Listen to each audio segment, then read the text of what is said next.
Hello दोस्तों, geeky tricks में आप लोगों का स्वागत है।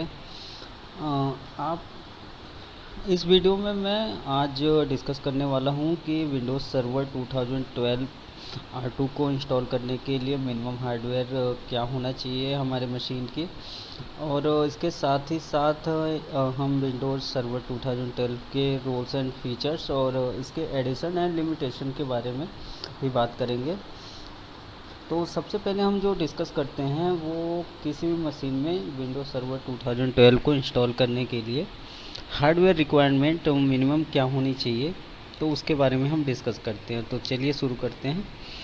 तो इसमें मिनिमम हार्डवेयर रिक्वायरमेंट जो होनी चाहिए, minimum hardware requirement for Windows server 2012 के लिए जो होना चाहिए, इसमें प्रोसेसर जो होना चाहिए 1.4 गीगाहर्ट्ज़ का मिनिमम होना चाहिए। इतने पे इंस्टॉल हो जाएगा, लेकिन इससे हायर होना चाहिए।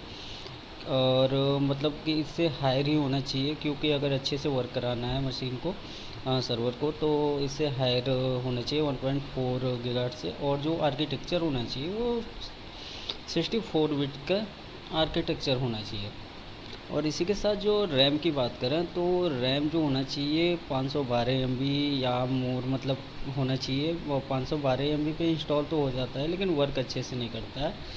तो मिनिमम 2 GB का रैम हमारे सिस्टम में, मशीन में होना चाहिए। और हार्ड डिस्क की बात करें तो हार्ड डिस्क के इसमें 32 GB मिनिमम रिक्वायरमेंट होती है।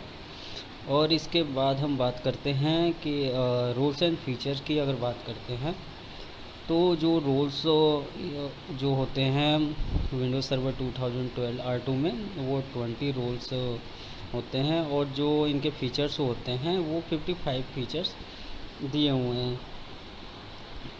तो ये ऐसा वो नहीं है, निश्चित नहीं है कि 20 और 25 ही होंगे। ये उनके एडिशंस के ऊपर डिपेंड करते हैं, कम या ज़्यादा रोल्स एंड फीचर्स हो सकते हैं।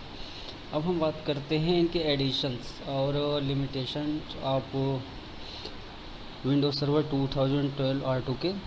तो इनके जो एडिशंस हैं, माइक्रोसॉफ्ट ने इन्हें 4 एडिशंस में हमें प्रोवाइड किया हुआ है। पहला जो है फाउंडेशन एडिशंस है, दूसरा है एसेंशियल एडिशन, तीसरा है स्टैंडर्ड एडिशन, और जो चौथा है डाटा सेंटर एडिशन।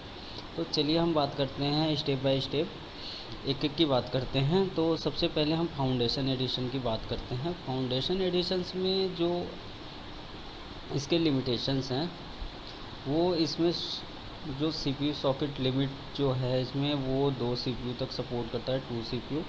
एंड जो मेमोरी लिमिट जो है वो 32 GB रैम तक सपोर्ट करता है। यूज़र की जो लिमिट दी हुई है इसमें 15 यूज़र तक आप कनेक्ट करके मैनेज कर सकते हैं फाउंडेशन एडिशन के थ्रू। इसके बाद जो आता है एसेंशियल एडिशंस। एसेंशियल एडिशंस की जो बात करें तो इसमें जो CPU सॉकेट लिमिट जो दे रखी है सेम है, दो CPU तक सपोर्ट कर सकता है इसमें। मेमोरी की जो लिमिट दी हुई है वो 64 GB की दी हुई है यानी 64 GB रैम तक सपोर्ट कर सकता है। यूज़र की लिमिट जो है इसमें 25 दी हुई है। और इसके बाद जो आता है वो आता है स्टैंडर्ड एडिशन। ये स्टैंडर्ड एडिशन की बात अगर करते हैं तो जो CPU सॉकेट लिमिट जो दे रखा है इसमें 64 CPU तक सपोर्ट कर सकता है। और मेमोरी जो है वो 4 TB रैम तक सपोर्ट कर सकता है इसमें।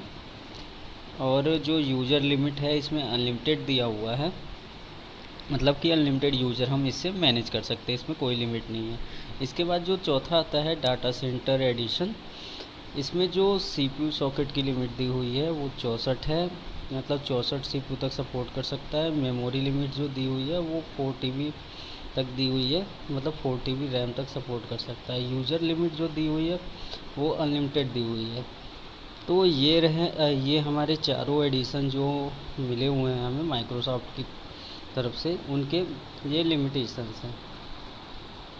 तो आज आप लोगों ने जो हमने इस वीडियो में जाना है कि मिनिमम हार्डवेयर रिक्वायरमेंट क्या होनी चाहिए, फीचर्स और रोल्स क्या होते हैं 2012 R2 के लिए, एंड इनके जो लिमिटेशंस क्या क्या हैं।